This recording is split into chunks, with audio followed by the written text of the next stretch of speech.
Je fais cette tribune à l'intention de la génération des milléniaux et de celle de la génération Z de la République démocratique du Congo. Ces jeunes adultes sont aujourd'hui trentenaires, voire même quadragénaires. Le pays leur appartient. Nous qui sommes de la génération des baby-boomers, nés après la Deuxième Guerre mondiale et pendant les années pré- et post-indépendances africaines, nous devons leur céder la place. Un sujet qui trotte dans ma tête et que les générations montantes doivent comprendre, c'est celui du dialogue. Un passage obligé dans notre vie en tant que nation. On ne le dira jamais assez, la République démocratique du Congo est un pays continent, de par ses divergences qui se manifestent à travers divers aspects, notamment les tensions politiques, les conflits armés, les problèmes de gouvernance et les disparités économiques.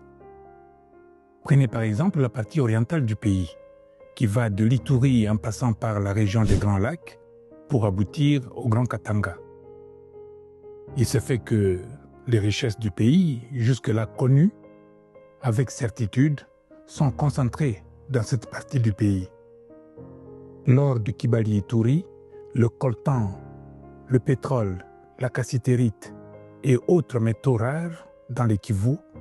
Au Nord Katanga, on trouve le lithium et d'autres métaux recherchés et convoités par ceux qui ont des programmes spatiaux. Cerise sur le gâteau, on trouve également le cuivre et le cobalt, ainsi que l'uranium dans la partie sud du Katanga. D'où la nécessité de conscientiser la nouvelle génération pour qu'ils soient dotés d'instruments nécessaires pour la préservation de notre patrimoine commun, qu'on ne peut en aucun cas brader pour la protection d'un pouvoir quelconque. Pour comprendre les soubresauts que notre pays connaît, je me propose de parler de manière succincte de deux dialogues qui ont précédé celui qui s'annonce. C'est donc un exercice pédagogique qui sera utile si on y prête l'attention nécessaire. Je commence par la Conférence nationale souveraine des débuts des années 1990. Alors, on y va. Et c'est parti.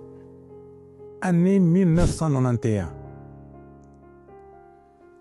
Le pouvoir du maréchal Mobutu Sese Seko, issu de la libéralisation politique proclamée le 24 avril 1990, fait face à la pression des forces politiques et sociales de l'opposition.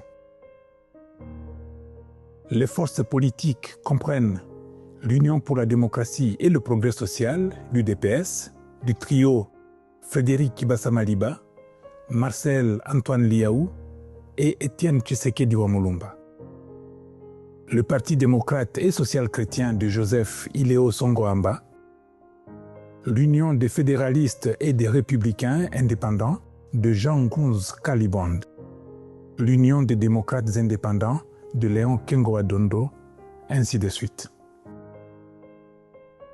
Pendant que le pouvoir Mobutu opte pour une conférence constitutionnelle, l'opposition se prononce pour une conférence nationale souveraine sur le modèle du Bénin et du Congo-Brazzaville. La pression est tellement forte que le maréchal Mobutu va convoquer non pas une conférence nationale souveraine, CNS, mais plutôt une conférence nationale tout court, sur base de l'ordonnance loi numéro 91/097 du 11 avril 1991. Au terme de l'article 2 de cette ordonnance, la conférence nationale est chargée de discuter de toutes les questions d'intérêt national en vue de la démocratisation des options fondamentales de la Troisième République, élaborer un projet de constitution à soumettre au référendum populaire, déterminer le contenu de la loi électorale et élaborer un calendrier électoral. Sous la direction du bureau provisoire présidé par le pasteur Kalonji Mutambai Wakabongo, la conférence nationale s'ouvre le 31 juillet 1991 dans une confusion totale résultant de la bataille des égaux. La confusion se poursuit jusqu'au 23 septembre, date du premier pillage du tissu économique et social avec une ampleur jamais connue depuis la création de notre pays.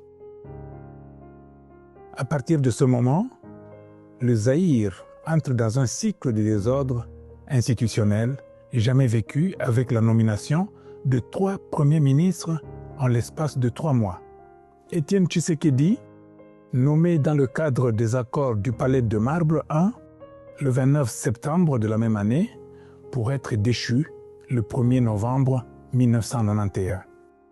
Bernardin Mungoldiaka, nommé le premier pour être déchu le 25 novembre 1991. Et ensuite, Jean Ngoz Kalibond, nommé dans le cadre des accords du Palais de Marbre 2, le 25 novembre pour être déchu le 15 août 1992. Sur ces entrefaites, la Conférence nationale reprend ses travaux le 7 août. La nuit du 11 au 12 décembre 1991, elle désigne Monseigneur Laurent Monsengo, président du nouveau bureau définitif de ce forum. L'année 1992, moins de 3 mois après sa nomination au poste de Premier ministre, Jean Ngoz Kalibond suspend le 9 février la conférence nationale jusqu'à nouvel ordre et fait rentrer le pays dans l'agitation politique. Pour réclamer sa réouverture, les prêtres proches du comité laïque chrétien, mais aussi de Monseigneur Laurent Monsengo, annoncent pour le 16 février 1992 l'organisation d'une marche des chrétiens. La veille, le cardinal Frédéric Etchao obtient du maréchal Mobutu la levée de la mesure de suspension de la conférence nationale souveraine avec espoir de faire annuler la marche.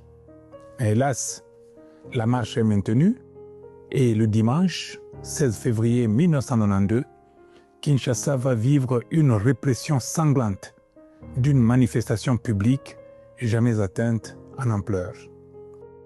Dès la réouverture de la conférence nationale, les honorables conférenciers décident de consacrer la souveraineté du forum au travers de l'acte fondamental proclamant la souveraineté de la conférence nationale adoptée le 5 mai 1992.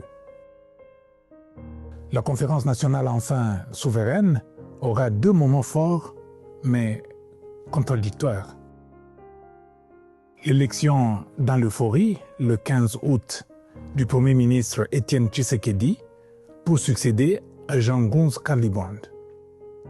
Et deuxième moment fort, la fermeture dans la stupeur le 6 décembre 1992 de la conférence nationale souveraine à la suite de la mesure unilatérale d'interdiction de consommation des nouveaux signes monétaires décidée par le Premier ministre.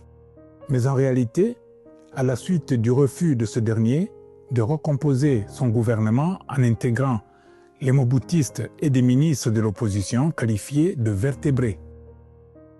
C'est vrai que l'équipe initiale d'Étienne Tshisekedi avait recruté ceux qu'on appelait aussi des invertébrés, sur lesquels il régnait en potentat à son tour alors qu'il justifiait son combat depuis la publication de la lettre des 13 parlementaires le 1er novembre 1980 par la lutte contre la dictature. Les réactions incontrôlées vont susciter au Chaba, Katanga aujourd'hui, province d'origine du Premier ministre sortant Jean de Dieu Ngoz Kalibond, des affrontements intercommunautaires entre Chabiens et Kassaïens. Quels étaient les objectifs de la Conférence nationale souveraine? La convocation de la Conférence nationale souveraine visait en réalité 3 buts. Relecture de l'histoire du Zaïre du 30 juin 1960 au 30 juin 1991, mise en place d'un nouvel ordre institutionnel au travers de l'adoption d'une nouvelle constitution et enfin la réconciliation nationale. Résultat final au 6 décembre 1992. À sa clôture, il s'est avéré que la relecture de l'histoire du Zaïre ne s'est pas faite correctement. Pour preuve, réputées sensibles, les commissions assassinat et bien mal acquis n'ont jamais présenté leurs rapports respectifs en plénière. Le nouvel ordre institutionnel et la nouvelle constitution escomptée de cette relecture n'ont pas été mis en place ni en vigueur. La réconciliation nationale n'a pas eu lieu. Et maintenant, quels sont les enseignements qu'on peut tirer de tout ceci? L'enseignement à tirer est que, n'ayant pas voulu de la conférence nationale, ni de la conférence nationale souveraine, le maréchal Mobutu Sese Seko a laissé faire jusqu'en mars 1993. Par voie de conséquence, si le président de la République actuelle ne veut pas du dialogue tel que préconisé dans le pacte social par la synergie Senko-SCC, pacte ouvert pourtant à l'enrichissement souhaité vivement par la majorité des forces politiques et sociales en présence, il sera bien difficile de le convaincre d'y adhérer de gaieté de cœur. Mais au moins la vérité à admettre est que l'obstination du maréchal Mobutu Sese Seko à vouloir un dialogue selon sa volonté, c'est-à-dire un dialogue à son image, ne lui a pas porté chance. Qu'est-ce qui avait motivé la revendication du dialogue zaïrois dénommé Conférence nationale souveraine? Il n'y a rien de mieux pour justifier l'impératif du dialogue national appelé Conférence nationale que les motifs évoqués par les honorables conférenciers pour en proclamer la souveraineté, c'est-à-dire ce préambule que nous reprenons dans son intégralité. Nous, peuple zaïrois, réunis en conférence nationale, constatant la crise profonde, multiforme et persistante à laquelle le pays est confronté depuis de nombreuses années, considérant la paupérisation de la population, le ravalement et l'inversion de valeurs morales et spirituelles, la chute de la monnaie nationale, le règne des maux tels que l'arbitraire, la corruption, le népotisme, le tribalisme, la dislocation de l'appareil sanitaire, l'effondrement du système éducatif, la confiscation des libertés individuelles et collectives, le détournement systématique des biens publics et la spoliation des biens privés, l'incivisme et l'anarchie.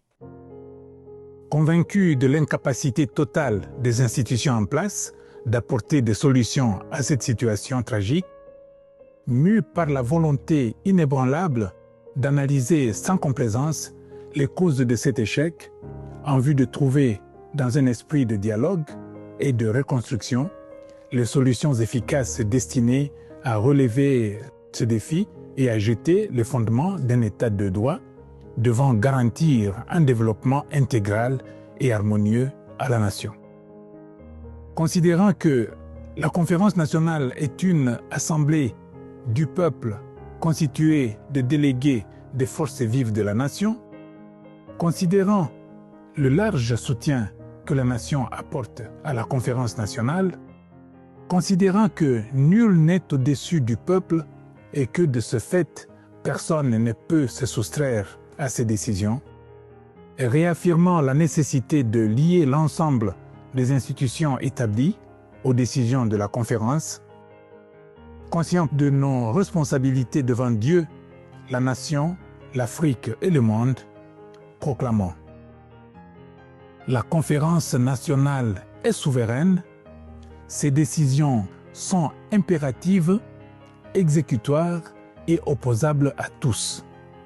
Ceci a été fait à Kinshasa le 5 mai 1992. En conclusion donc, comme le régime du mouvement populaire de la Révolution, le MPR, en 1991, le régime UDPS crée lui-même aujourd'hui les raisons du dialogue. Et comme souligné précédemment, en voulant d'un dialogue selon sa volonté, c'est-à-dire un dialogue à son image, le maréchal Mobutu Sese Seko a perdu l'initiative politique. Il ne l'a plus jamais recouvrée. Je m'appelle Barnabé Kikaya Bin Karoubi, professeur à l'université de Kinshasa, Faculté des lettres et sciences humaines, département des sciences de l'information et de la communication.